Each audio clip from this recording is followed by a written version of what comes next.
All right, I'm just getting started for the day, so I appreciate everybody joining.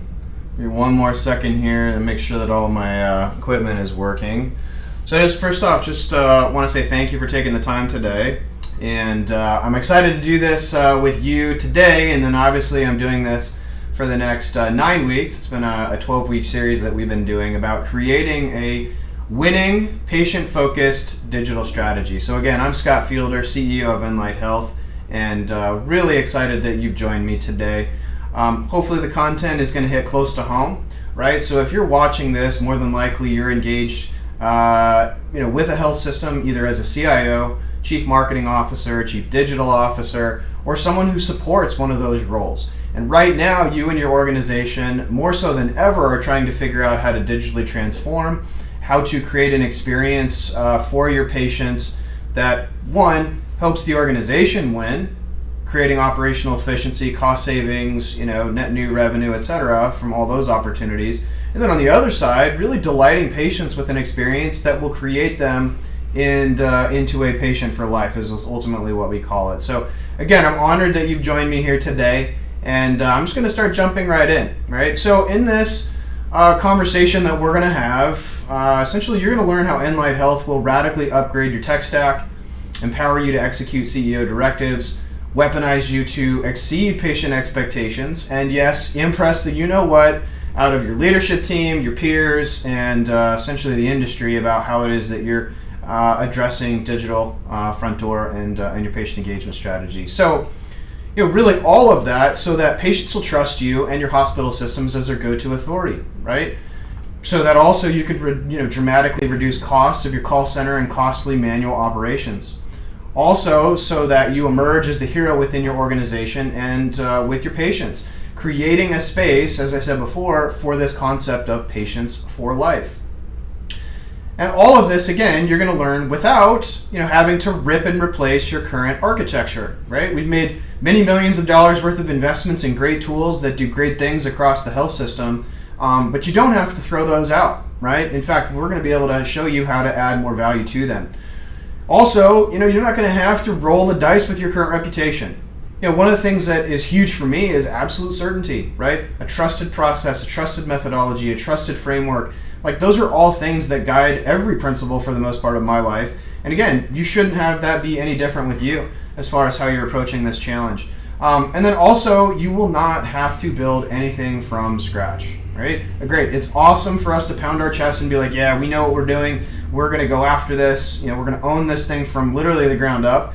And again, that's sometimes a great, approach. More oftentimes it actually fails, and definitely don't want you to be in that spot. The other part of this is great. You're also not going to have to go and spend $3 to $5 million on core services that may or may not actually see the light of day.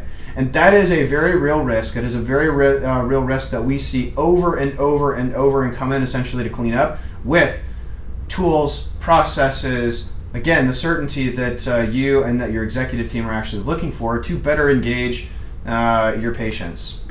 Also, you're going to get all of that without, that 24-month from scratch solution never seeing the light of day, right? You need something that actually works and something that is trusted, that is proven, that other customers and other peers of yours, be it bigger health systems or even smaller health systems, are actually using to accomplish their vision. Also, again, without feeling constantly stressed out, overworked, and lost without a viable long-term fix. This is very real. We have lots of customers and prospects that we talk to, and you just don't know where to go. They're lacking that certainty in that path forward. Also, and probably one of the biggest ones, you're not going to have the same situation that you've had. So giving up your power, control, and your creativity, right? We're essentially going to say and tell you and show you how our customers are now able to be themselves, how they're able to have single-threaded, authentic conversations with their patients and doing it from their perspective, doing it from their mantras and how it is that they view the world and how it is that they want to deliver care versus an EHR, another software vendor, another outside source with the golden handcuffs on telling you exactly who you should be and how you're supposed to interact. So, again, we're going to kind of flip back a little bit and be like, okay, well, why am I staring at this bald-headed, red-bearded guy here on the screen here, and why am I listening to him about, digital patient engagement? Well, To kind of take us back a ways, it starts back in the 70s. So this is actually a picture of me and my father, maybe a month ago. He came out to support me at a motocross race. So it's one of the things I do every single week with my boys. And then from time to time, we actually go and actually race competitively at these tracks. And he was out and had a great time. But, this man in the 70s was an engineer. Like one of the pioneers with the punch cards and this huge, massive computer that took up probably, half of what my office is at this point, in its entirety. And literally started down that path himself. And from a very early age, again, I was always encouraged to just go shoot for the moon. Didn't matter what it was, but that creativity and him being an engineer and all of these intriguing, points that I've had, and obviously the love and support from he and my mother, definitely moved me into to the place that I am now. And, if I fast forward, going into college, right?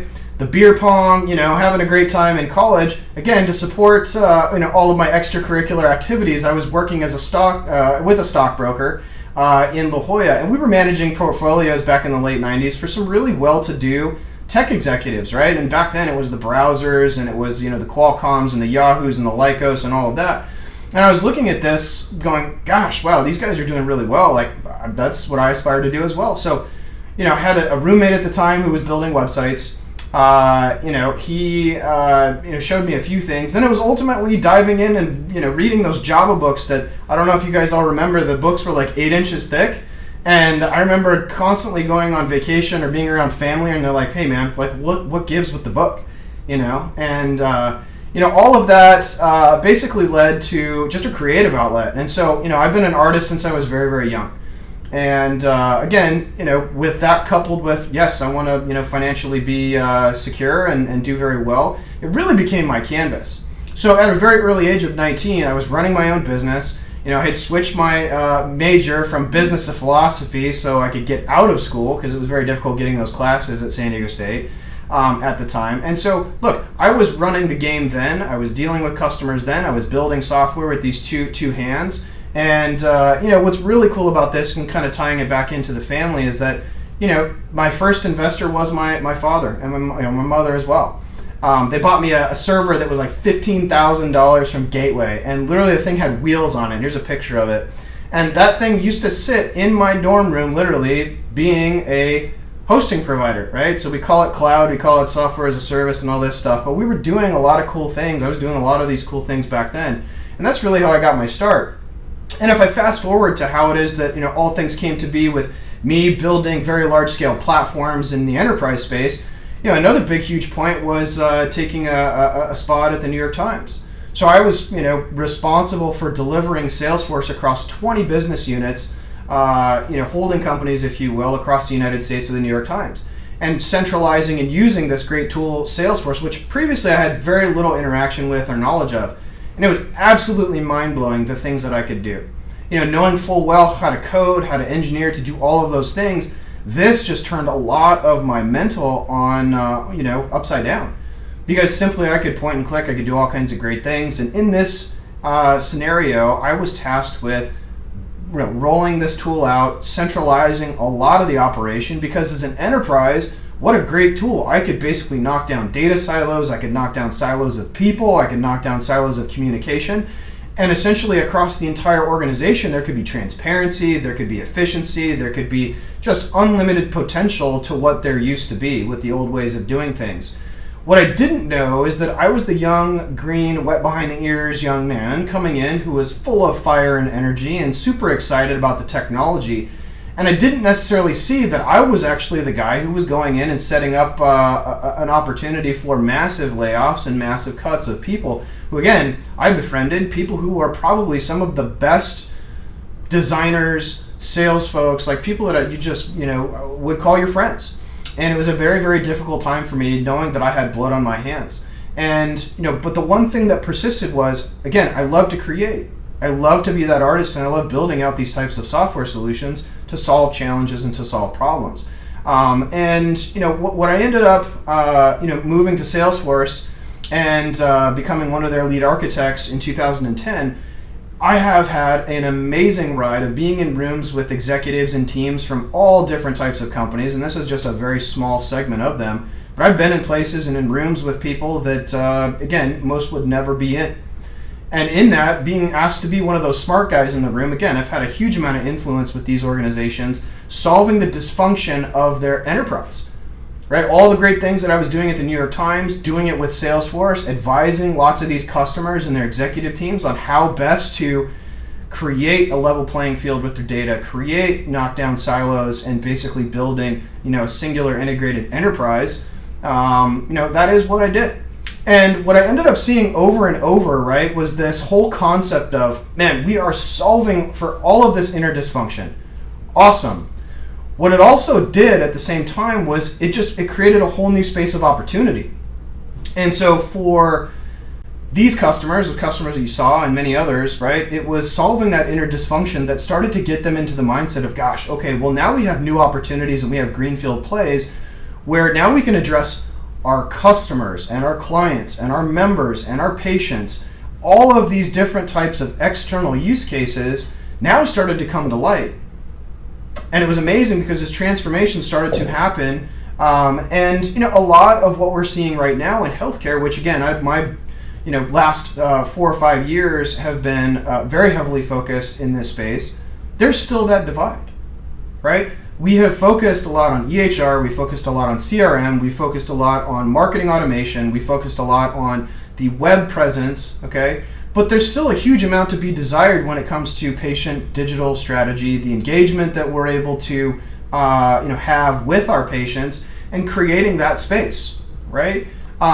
So again, I'm just going to kind of go back and just share some numbers, right, about if we are not thinking about people, processes, systems, and tools to basically operate at a massive scale, and we're not taking those opportunities internally and externally to essentially thread all of this together. AT&T is a perfect example, right? This was one of my customers while I was at Salesforce, and today you look at, they have 200,000 staff and they support 100 million plus customers. They have to be efficient from an enterprise perspective. And then on the opposite side too, call centers, the touch and the manual touch, they couldn't do all that stuff manually. They have to have ways of digitally engaging and doing so in a meaningful, simple way that allows them the power that they need to support 100 million customers. And the same thing goes for one of our customers, Bon Secours Mercy Health. With 60,000 team members, interacting with 10 million patient encounters every single year, that is massive. So the ability to take all of the dysfunction out of the enterprise first, and then look at what is it that we need to do to streamline everything else when it comes to external integration with the patients and the experiences that we're providing out there, it takes a shift. It totally takes a shift. And you, essentially as a CIO or a CMO or someone who's involved in digital patient strategy, again, it's like we're between two massive tsunamis, right? So on the one side, we have the internal wave or the focus where, our friends at Salesforce and Oracle and Epic, they've created a great landscape for us to remove the dysfunction of the internal enterprise, okay? Then on the opposite side, we as consumers, right, we're on the Facebooks, we're on the other tools that are out there, and we expect a certain level of excellence, right? And I think Apple, encompasses all of that in a very nice way. We look at Google and the access, right? So we expect to have data readily available. We expect all those things to also be fast, right? And we talk about that from an AWS perspective in Amazon. And so what it's done is it's created this unique kill zone, if you will, right? We'll call it the war zone. And essentially that's where most of our healthcare CIOs, that's maybe where you are stuck right this second trying to figure out, okay, cool, I've done this stuff on the left-hand side, or I'm moving in that direction, but I'm just getting crushed on this right-hand side because I don't have a clear strategy where I can be me, where our health system can differentiate, where I can integrate, where I can create the experiences that I know are going to serve my patients 1,000 times better than they are today, but then that will also hold true for something in the future as well. And that's essentially where Enlyt Health comes in, right? We are that vehicle that is essentially taking health systems out of that war zone, right? We're taking them literally to enlightenment, right? So if you want to know where the name comes from, again, a little bit of a play on words, but that is it, right? So this pressure is very, very real. This is a pressure that you face or that your peers face. Again, if you're in a provider capacity, again, you know this landscape very well.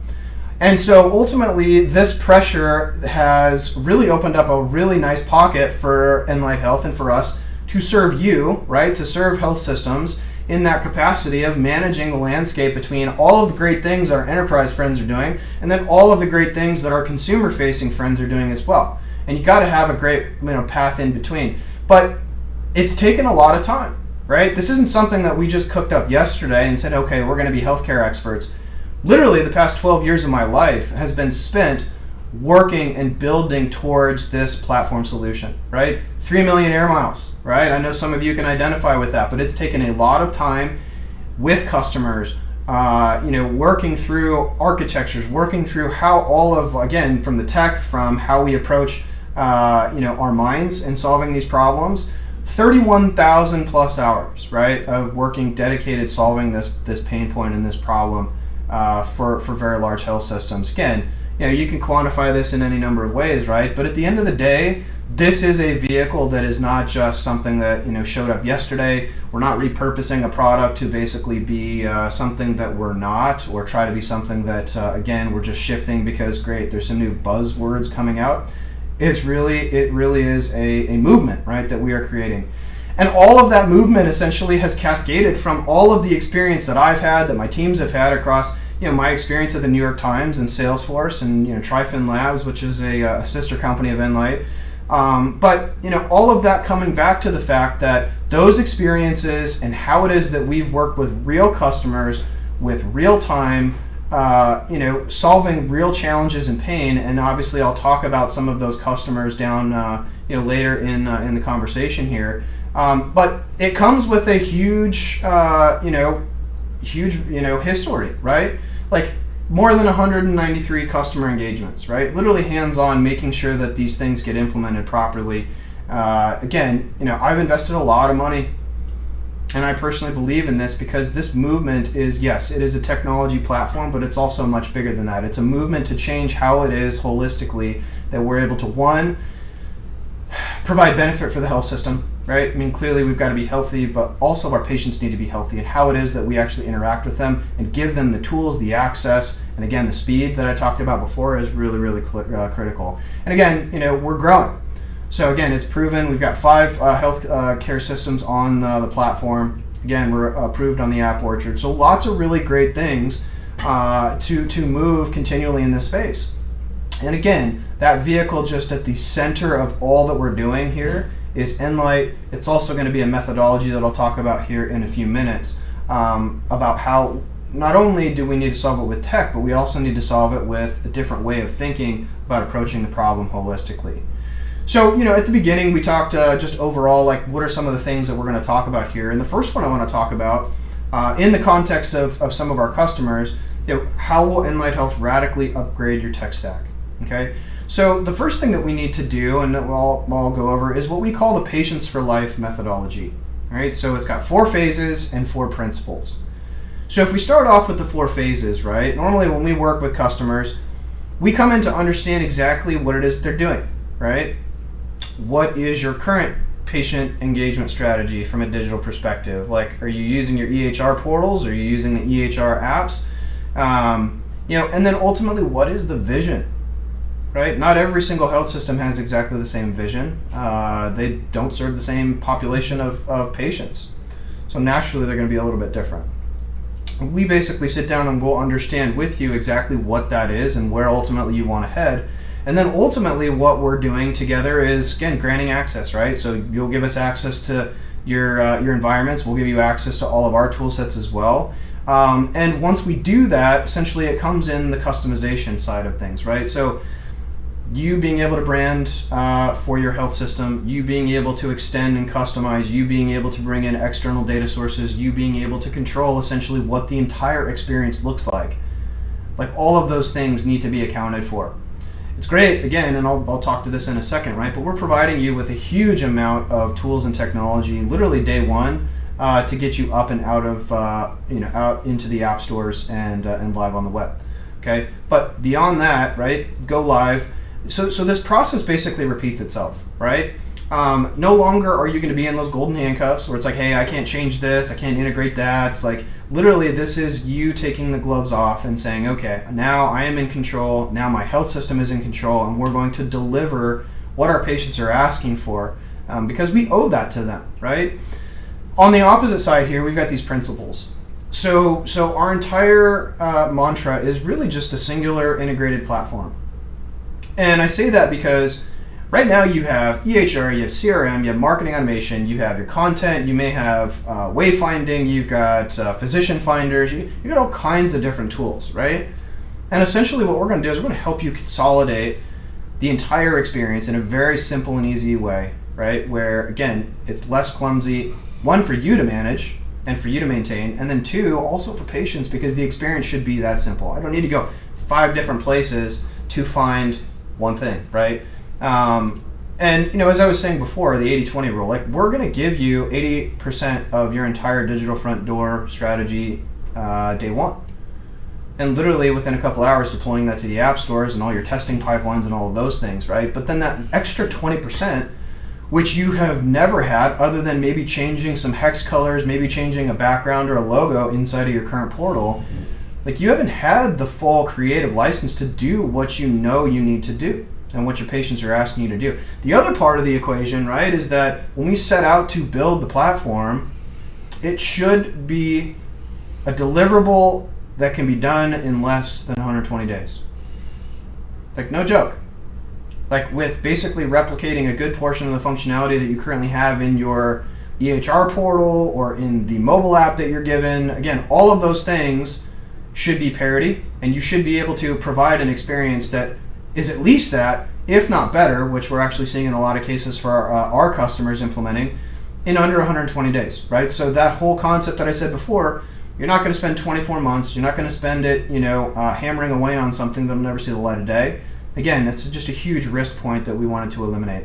And, kind of this unlimited future concept, kind of threading this concept all the way through, where this is a living, breathing tool. Once it hits the app stores and once it actually goes live, this whole cycle continues to repeat. All things do not stay the same, all things do not stay equal, and you should have no constraints when it comes to continually innovating and changing to adapt to. Again, the past 2 years have been a great example of where we needed to adapt and have tools and technology that are very quick and nimble and help us address those needs. But again, those hopefully not to the level that it has the past 2 years, impact us in that way, but it could. And we should be ready and available to make those changes and shifts as we need to. So what I'm going to do is I'm shifting gears now to talk specifically about, again, yes, the tech stack, but in these examples, right, Morgan Griffith, she's a great customer of ours from Bon Secours Mercy Health. And, we've enjoyed working with her. I consider her a maven in the space. Like, she's just very innovative, and she's got a fantastic team that is also very forward thinking about how it is that they're approaching digital patient engagement. So we've had the honor of working with them and getting their apps live and their new strategy live. But what I'm going to take us all through, essentially just the pain points that they were experiencing at the time. And these are pain points that you may experience right now, right? So many of you who are watching this have a generic portal. You've got web, you've got telehealth, wayfinding, marketing automation, CRM, CMS. They're all disconnected. And there's no singular thread between all of those. And at the end of the day, you're losing opportunity because you can't see the patient in a 360-degree view. You're also not able to track continuity. All of these things, again, play into this. Yes, we have many tools, but they're not connected in any way. And that singular view, again, is going to be massive because how do we have authentic connection with a patient? Well, first off, we need to understand them. We need to connect with them. But we also need to holistically see exactly how are we interacting with them. Yes, we can get all their clinical. Yes, we can get some of that information in to kind of build a profile on it. But are we really doing it at an optimal level? And then, as I was saying before, the continuity of patient interactions is really critical. Can you track a patient from the mobile app to the web to your website, any of your other tools to understand what content they're looking at?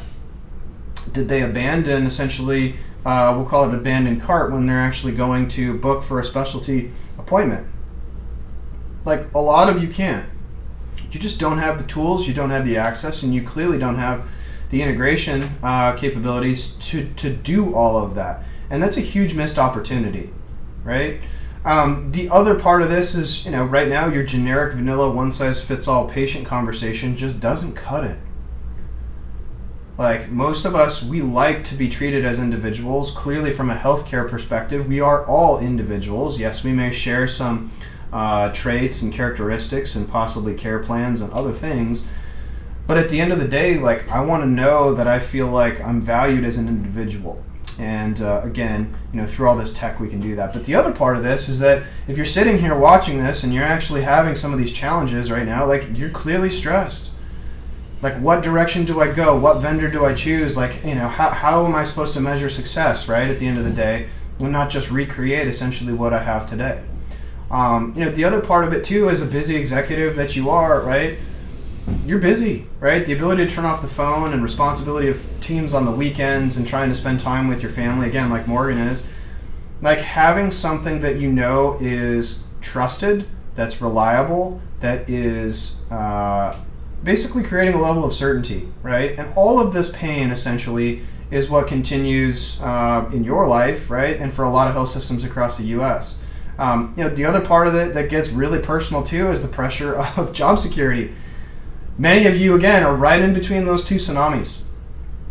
Like, that is the very real life that you're living right now. You're asked to be the savior of both the enterprise, and you're also being asked to be the savior of the patient-facing experience and that whole program. And so the pressure of job security, hoping for success, making sure that, hey, gosh, did I pick the right vendor? Do I have the right team? Do I have the right, this, that, and the other? Versus knowing, right? And being confident, being certain about a reality that many other people are going down, and that trust as well to create that level of certainty for them, right? And this goes without saying. The pressure on you and your teams is massive, whether it's from your CEO, the board, other stakeholders in the organization. But most of all, I think what hits me and the stories that I continue to hear, right, is just like a mother who has a chronically ill child who can't find the status of meds. And that's one of many, many examples where we may be falling completely short and creating undue stress on families that we know for a fact, again, it all lands with us, right, and how it is that we're able to address that going forward. And again, that vehicle that we're going to be talking about again is Patients for Life, Enlyt Health, and how we deliver that. So if you fast forward to 2022, right, the current reality is Morgan and her team have a singular integrated patient experience across iOS, Android, and web. It is absolutely slick. So again, all of that dysfunction, again, that you may be experiencing today, completely wiped out for BSMH. The cool part here too is that cost reduction ROI are actually much higher than they had originally estimated in their pre-project studies. So it's absolutely amazing what can be done for call deflection and appointment scheduling and things like that. And again, that's just one of many different areas. Patient happiness increase, clearly that's what we're setting out to do. We're trying to create, and we call Patients for Life. We want you to be that trusted health advisor. We want Morgan and her teams and Bon Secours Mercy Health to be the trusted advisor for all of their patients as well. What's cool, they're also working on version 3, right? So as we continue to build new functionality and deliver that to them, they've got their own product roadmap. They are doing amazing things with the tools. And the best part is they're calling the shots. I'm not calling your shots. You don't have another vendor who's calling your shots. You are the one who is able to build your own destiny and your vision. I'm just providing the vehicle and the tools for you and your teams to actually do that. Again, kind of tagging on to the same point, they've created a solid bedrock for innovation. If we're not able to innovate, we're not able to change and use technology to our advantage, it should not be a prison. It should not. And again, I know many of the vendors that you have dealt with historically, that is their mantra, and that is not our mantra, right? We come from a very, very innovative line of software as a service organizations where innovation is at the core of everything that we're doing. Openness is at the core of everything that we're doing. And for Morgan and her team to do this, they are going to be a world-class example within a very short period of time of how to do digital patient engagement and the entire strategies around it. So again, kind of going back to the 4 phases and the 4 principles, right? It all starts out just in this very simple process. Well, again, working through discovery, the access, customization, and go live. And really at the end of it, these principles, again, should be a singular integrated platform. You should not start from the ground up. It should be 80% done day one that you get to consume. EHR integrations, telehealth integrations, like all of these other things should just be there for you to consume, right? It shouldn't take you very long to integrate and implement, right? Under 120 days. And again, you call the shots. So again, in order to get Morgan and her teams here, right? Again, going through that very simple process of that discovery. Where are we at? Where are we going? Getting access and making sure that we can positively connect, and they give us access. We give them access to all of our tools as well, and they start utilizing the tools to really customize and build the experience that they want, leveraging all of the core tools and elements that we're giving them, so they don't have to build it from scratch, and know and have that peace of mind in the background that's like, gosh, we already have this huge amount of support, upon which we can continue to build our strategy. And then lastly, the go live, which is super exciting because that's where clearly the rubber meets the road. Understanding whether or not your ROI studies are actually accurate, whether or not your call deflection numbers and how it is that you think you're going to reduce costs. Like, that's basically where it all meets. And then as you learn and as you continue the process of learning how people are using the tools, again, the process just repeats. So again, it's been exciting for us to partner with BSMH, again, helping them navigate just these huge pressures on both sides, right? And Enlyt Health for them has given them an opportunity to move beyond, again, that war zone in between those 2 massive tsunamis. So I'll shift gears a little bit. How will Enlyt Health Patients for Life methodology empower you to execute on your CEO's directives, right? So again, you're getting all the pressure being in that particular role as a CIO, CMO, or Chief Digital Officer, and how are you going to move forward in that? So as part of the Patients for Life methodology, again, we've got real, raw, relevant, and results, and I'll talk about this here real briefly. So anytime we're working with customers, and just in general, like, we need to know and be brutally honest about, like, where are we today? Like, what is my current reality with the people, processes, and systems that I currently have in place? And then I have to be, very, very objective about, okay, where am I going to go? Like, what is the bigger vision here? And ultimately, that creates a space, or what we like to call a canvas, because again, I'm the art guy, to basically help us build a pocket and a space about where we're actually going to take a step into. And that is, in a lot of cases, not an easy place to decide what that looks like.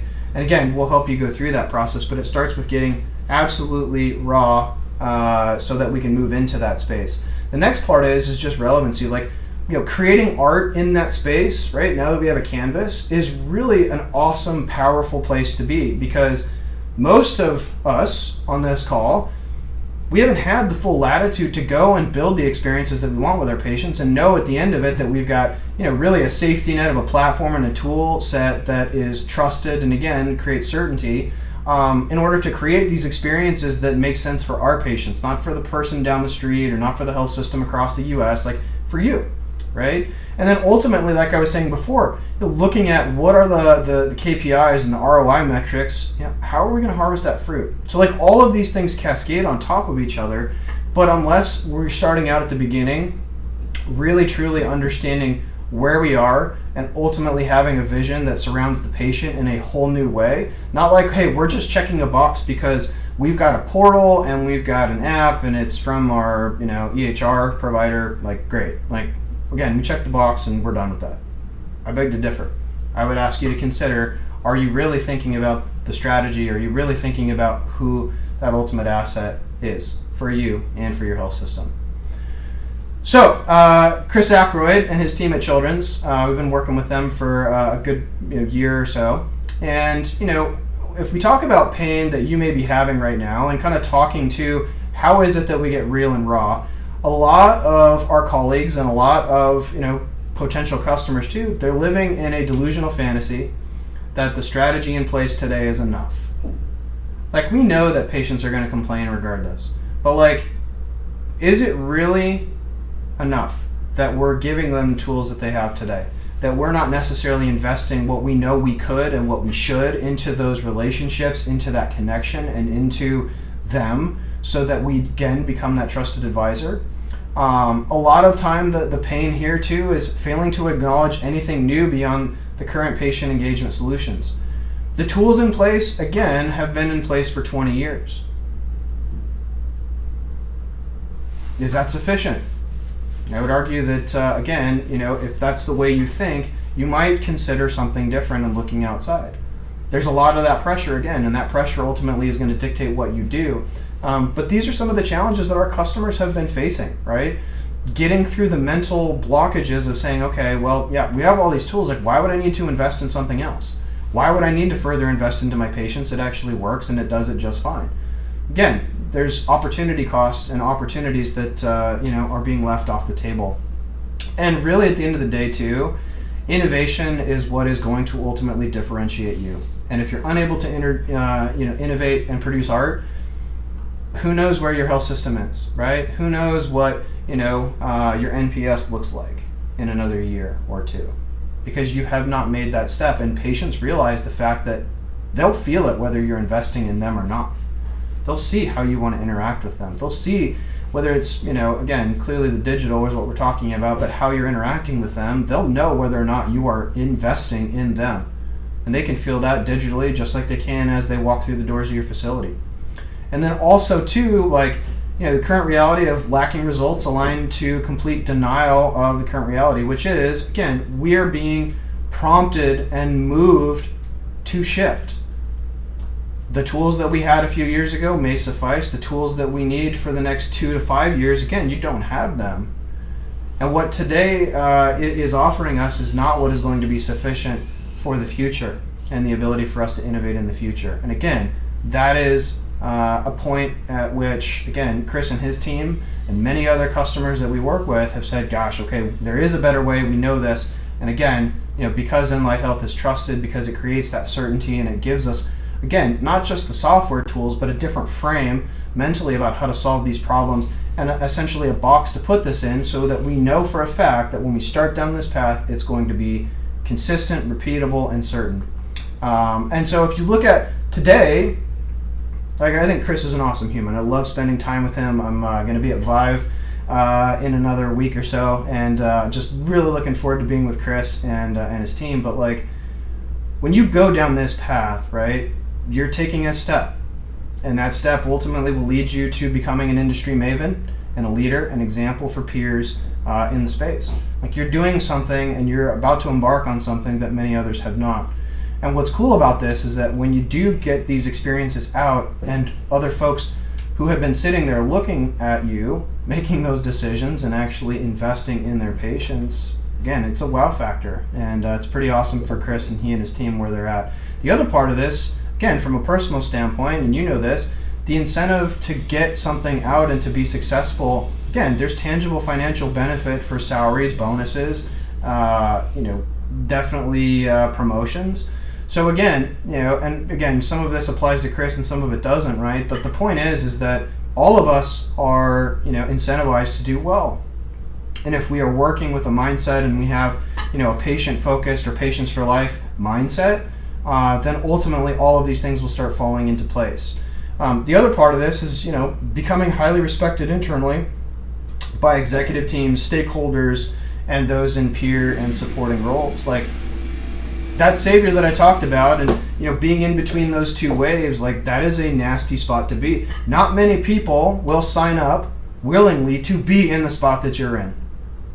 And ultimately what happens when you move out of that space and you take your entire team with you and you show your CEOs and your entire board and the stakeholders that you are the guy and you are the gal that took this challenging spot and you brought it right to the patients and you're interacting with them, and again, for the betterment of the system and obviously for the betterment of the patient experience, again, you have been that person and the savior of that entire situation there. The other, and probably the most crucial one, right? So all of that other stuff is great, where personally we know we have a vested interest, that we are there to serve, and that yes, that there are on the other side of taking this step and being very real, raw, and relevant. Again, the ability to create your own destiny. So having the creative control to say, business needs this, patients need this, we're going to execute this. Or hey, this needs to change, we've understood this to be something problematic, we're going to go ahead and address this. And do so without needing to ask permission from anyone else, any other vendor, any other tool set. You are in control. So again, all of that is possible by making sure that we go down these series of frames. And so working with our customers, again, starting out at the very beginning, reframing reality. What I'm doing today is definitely not what is clearly working, but then also what is it that I'm going to need in the next 3 to 5 years, and how am I going to be successful and continue to be successful over and over again. And it comes with creating that space. If we don't do that strategy work, if we don't do the baseline understanding of kind of where the gaps are, again, we're never going to have that canvas. And so once we create that canvas, then we can get creative. Then we can actually solve and become artists ourselves to solve for, again, could be some of the financials, right, that we want to achieve with pulling a project like this and putting it out. And clearly creating a Patients for Life strategy where we care. We care enough to make the investment. We care enough to change the experience. We care enough to build something that resonates with our specific patient population, right? And again, all of it is about harvesting the fruit. On the one hand, again, from a patient perspective and having a great set of NPS, clearly having Patients for Life, like we couldn't ask for more, right? To be the trusted health advisor of all of the surrounding patients that potentially could visit our facilities, right? From a financial perspective too, like we want to obviously harvest all of that, cost savings, potentially new acquisition strategies, and again, it just works in both ways. And it's awesome that Chris and his team have been doing this. Again, I mentioned Morgan before, but all of our customers are now in this frame. So again, using the vehicle, managing the pressures from the outside and the expectation that you have, again, on both sides, Enlyt Health is that vehicle. So again, kind of looking at our third and final frame here, how will Enlyt Health weaponize you to exceed patient expectations and impress, you fill in the blank, your leadership team, right? Like, we all want to win, right? We get up every single day. Clearly, we're in a service capacity because of who it is that we serve. And how do we get there?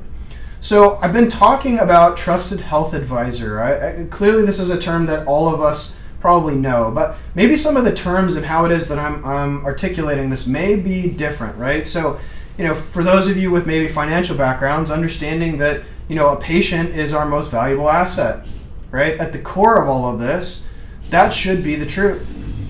Assets appreciate when cared for, right? So we take care of it, we tend to it. Again, it could be a garden analogy, right? Where, if we're spending the time making sure that the weeds aren't choking out the plants, we're removing any of the rocks, we're providing a space, right, for true care, again, it is going to appreciate, right? Connection is the gateway to appreciation. So we could take that a couple different ways, right? We could think of it from a point of view where, again, we're appreciating the fact that the more interactions that we have with our patients and the more that they trust us, the more that they're actually going to come and utilize our services and visit us, right? On the other side, like you're putting off an energy and allowing them to feel appreciated as a patient. And so you creating that space of connection and creating the vehicle for connection is really what is going to help do both of those things, which is really exciting. And I think it goes without saying, but investing in connection is just non-negotiable. For you to survive, for you to operate in an optimal way, again, like we're all in this trying to serve the need of millions of patients. And if we're not putting them at the center, and if we're not focused on making the investment to create the connection, to deliver the appreciation, and any one of these things is out of sorts, it just doesn't work.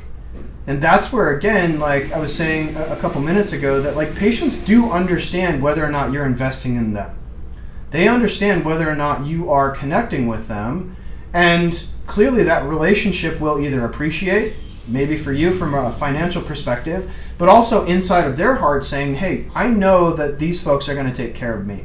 They've got my best interest, they're connecting with me, they care about me, and they're going to continue interacting with me from that point of view and from that frame.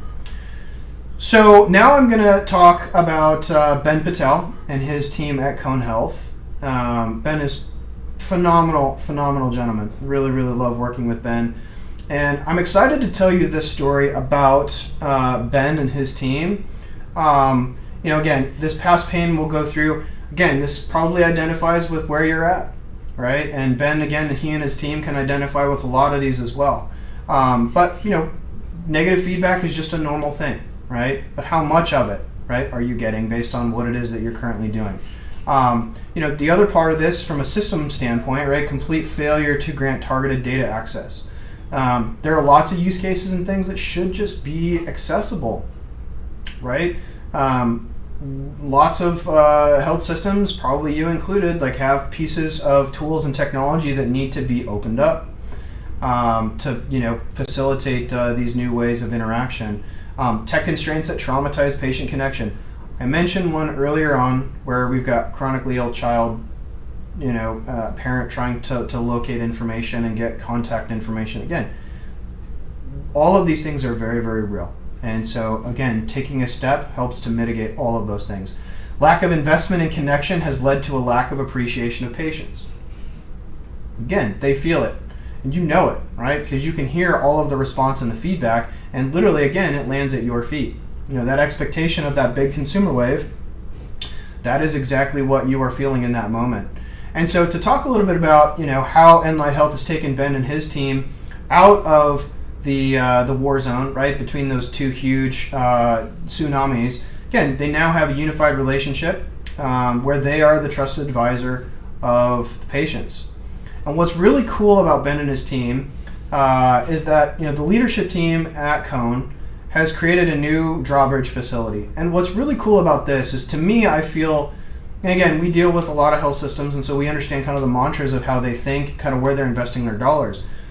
Drawbridge is a proactive care facility, right, where we're focused on eating habits and diet, we're focused on fitness, and we're also focused on mental health in conjunction clearly with all of our traditional healthcare services. And what's amazing to me is that the mantra that I get from Cone is that they are a very proactive team that is really changing the game when it comes to how we deliver care. A lot of us, again, someone walks into the facility, we're going to treat them, we're going to care for them, right? But proactively instilling change, instilling behavioral change, how it is that we think about how we're caring for our bodies and what it is that we do day in and day out. They're taking it to a whole nother level, which is just amazing to be a part of. So again, huge amount of gratitude and respect for this team because of the direction that they're going, which I think is just absolutely formidable. Transparency, openness, access to data is now a reality for patients, right? So we've broken down a ton of silos. We have created that singular integrated experience, and so now they're able to unlock new features, functionality, and ways of interacting that they've never been able to do before. So the tech constraints have been shattered, and NPS is positive with feedback that's skyrocketing. And so it's really encouraging to know that, again, what I said just a couple minutes ago about connection creates appreciation, like this is absolutely correlation, right? The investment that you make, the investment that Ben and his team make, clearly has an impact and definitely a positive response. So deep investment in patients has led to deep returns. So clearly how they're trying to address the market, their patients understand that it is about caring for me, right? Having that relationship with me so that I become a patient for life. So that not only when I do get sick, I clearly am going to choose Cone as my provider, but addition to that, I'm not going to forget about Cone maybe in my daily routines and daily life about, okay, should I be going and looking for a different way to diet, or should I be proactively working out, or should I be proactively looking for mental health services, and do so in a way that creates an entirely new human frame, right, for the patient, so that they're not plagued with maybe that chronic illness or the challenges that they've had historically, because we've not only given them the physical fix, but we've also given them the mental and emotional fix that really helps them fuel their own lives. So again, at the end of all of this, like, we all want to be trusted health advisors. But the question just continues to be like, are we investing? Have we done enough? Have we invested enough to connect? And in that connection, are we making sure that we're doing it differently than we did today? Because at the end of the day, right, our patients know whether we're trying to connect with them, we're trying to connect authentically with them, and they appreciate that. They also, will reward you from a financial perspective and appreciate you and the relationship because you're taking that investment in them. So again, just a number of different ways that Enlyt Health is really changing the landscape for Ben, for his team, and for our other customers. And what's really been a pleasure is just having this conversation with you. Enlyt Health is, like I said, there's many pressures right now that are bearing down directly on you, directly on your health system. And great that you've been doing a lot on the enterprise side and creating efficiencies and making sure that as much of the silos and as much of the dysfunction that you have had, and then historically that healthcare in general has, that's being taken care of. But from a consumer perspective, from the patient perspective, really basically helping you escape that nasty box in that war zone. Would love to further have a conversation with you. So if you've watched this, would love for you to reach out via email. So email is sfielder@tryfinlabs.com, and just put in the subject consult. I'd love to just have an hour-long conversation with you to just see if there's a fit. We'd love to understand kind of what you're currently doing, maybe a little bit about what your current vision is and how you and your health system are starting to approach transformation as a whole, but then more specifically what your digital front door needs are looking like, and see if there's a fit. So again, I just wanted to say thank you for spending some time with me this Thursday, and I look forward to getting a chance to have a conversation with you. So have a great rest of your week, and we'll talk to you next week.